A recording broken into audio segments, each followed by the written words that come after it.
So we're up to page 226, Halacha Yomi.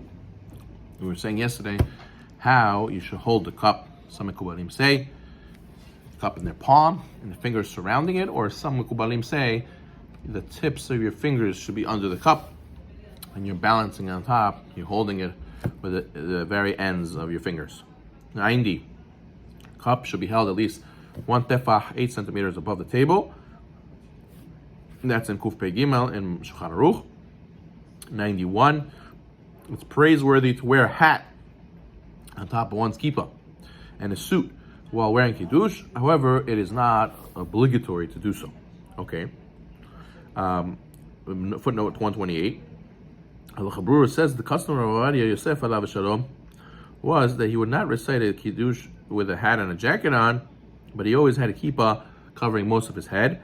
Shivat Zion states that one should remain in Shabbat clothing until one eats a kazayit of bread. Then one may change into different clothing if he's afraid that he's going to get his Shabbat clothes dirty. Right? A lot of people, they take off their jacket, they take off their tie. So the Shivat Zion is saying after you eat a kazayit of bread, then you should do that. You shouldn't take it off before that. Okay. 92. One should fill the cup immediately before beginning Kiddush. 93. The cup has to have at least a revit of wine inside of it, which is 3 ounces approximately. 94. One should fill the entire cup when reciting Kiddush. What about if you're scared if it's going to spill some of it, if I fill it to the top? Unless one is afraid that wine will spill out of the cup when holding it. If one does not have enough wine to fill the entire cup, then you can add some ice or some fruit so the wine will fill the entire cup, provided that the item inside of the wine does not make the wine repulsive to drink and doesn't take away from the taste of the wine. If there's no other way to fill the entire cup because the cup's too big, then one may nevertheless use it for Kiddush. But lechatchila, we want the cup to be full. That's kavod for the mitzvah of Kiddush. Okay. Nusach, the Nusach of Kiddush, 95. Strictly speaking, Kiddush begins with Psukim Vayichulu. However, many people have the custom to say Yom HaShishi Vayichulu Shemaim Va'aretz. Okay, 96. It's proper to say Kiddush from Sidur, not to say it by heart. 97. During the saying with the Vayichulu, you should try to look at the Shabbat candles if you can. Yeah, let's see the footnote. 138, the Ramah brings us in Resh Ayin Aleph. It's a zgula for better eyesight, says the Maril. Ben Ish Chai says you should also stare at the candles when you turn home from praying. 98. Even when saying Kiddush and you're alone, the Kiddush should be loud enough that somebody else should hear you. You should hear what you're saying. If one said the words but didn't hear what he said, nevertheless you fulfilled the mitzvah, but you should not do so lechatchila.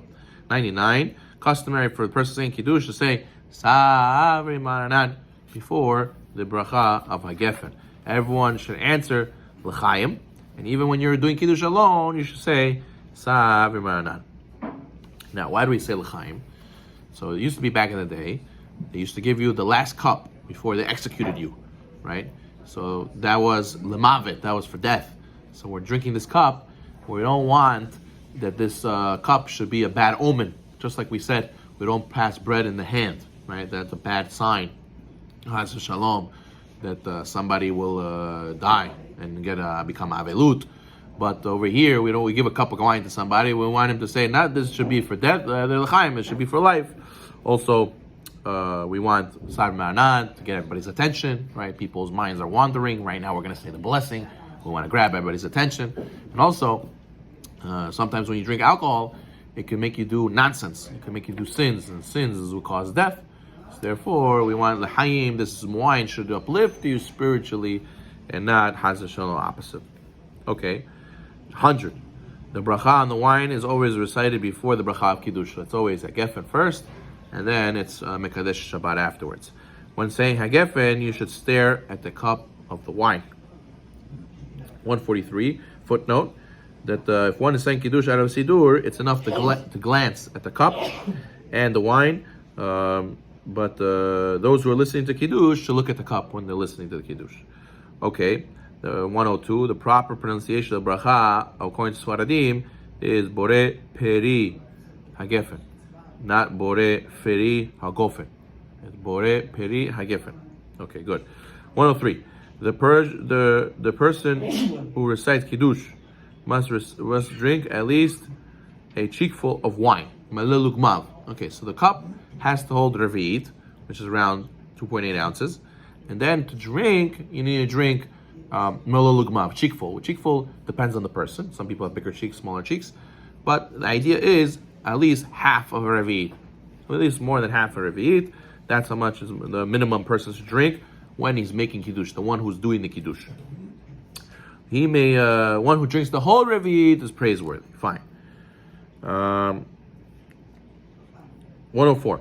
One may drink the required melulugmav in 2 or 3 consecutive sips without interruption, as long as it doesn't take him longer than a normal person drinks. Take the time that a normal person takes to drink that volume of wine.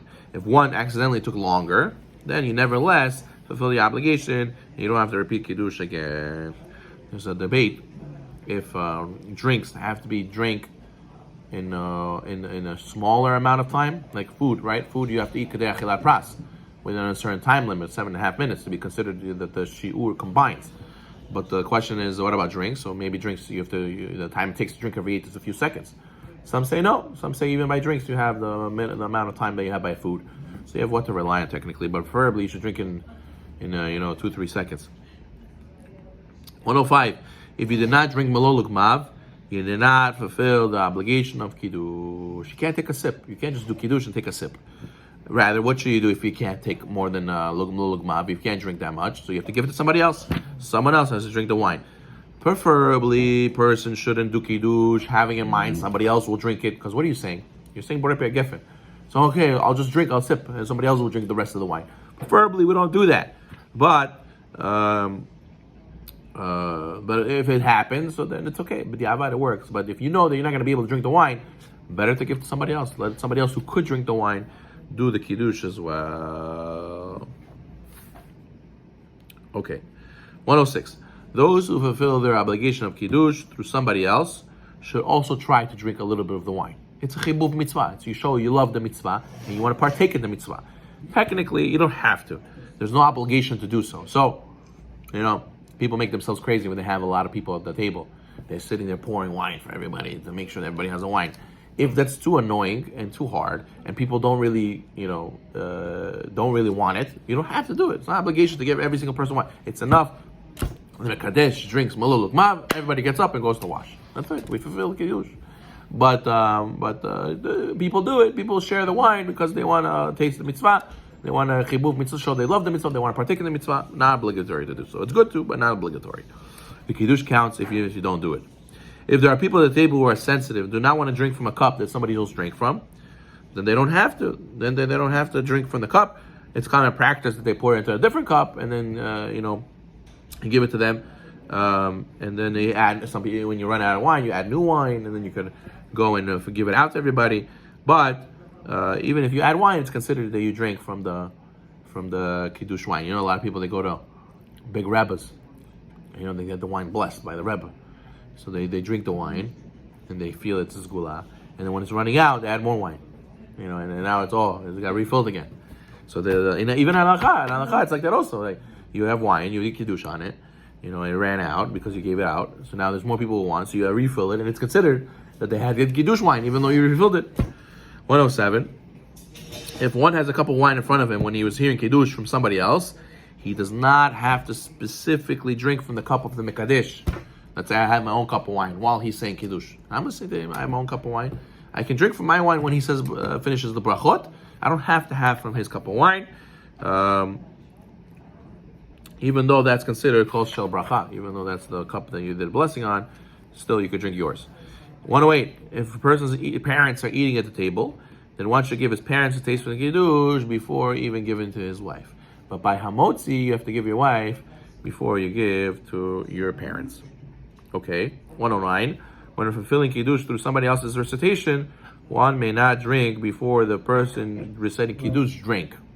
You gotta wait till he drinks first, then you could drink. Unless you have your own cup of wine. 110. Since one will be eating his Su'udah right after saying Kiddush, you do not say Ala Geffen. You do not say Borachar Achrona. Rather, the Birkat HaMazon also covers the after bracha for the Kiddush. Okay, we'll stop over here. Baruch Adonai Olam. Amen, amen. Have a great day.